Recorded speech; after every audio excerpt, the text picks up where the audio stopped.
पाक कलाम से हमारे लिए आज की तिलावत इशाया नबी का सहीफ़ा, उसका 60वां बाब, पहली आयत से 6ठी आयत तक। उठ मुनव्वर हो, क्योंकि तेरा नूर आ पहुंचा और खुदावन की तजल्ली तुझ पर तलू है। क्योंकि देख, तरीकी ज़मीन पर छाई हुई है और कौमों पर अंधेरा है, लेकिन तुझ पर खुदावन तलू है और उसकी तजल्ली तुझ पर ज़ाहिर है। और कौमें तेरे नूर की तरफ और सलातीन तेरी रोशनी की चमक की तरफ चलेंगी। अपनी आँखें उठाकर नज़र दुड़ा, वो सब के सब जमा हुए और तेरे पास आए।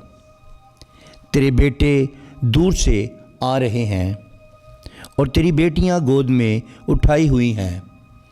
तब तू देखेगी और खुशी से चमक उठेगी और तेरा दिल धड़केगा और कुशादा होगा, क्योंकि समुंदर की सरवत तेरी तरफ फिरेगी और कौमों की दौलत तेरी तरफ आएगी।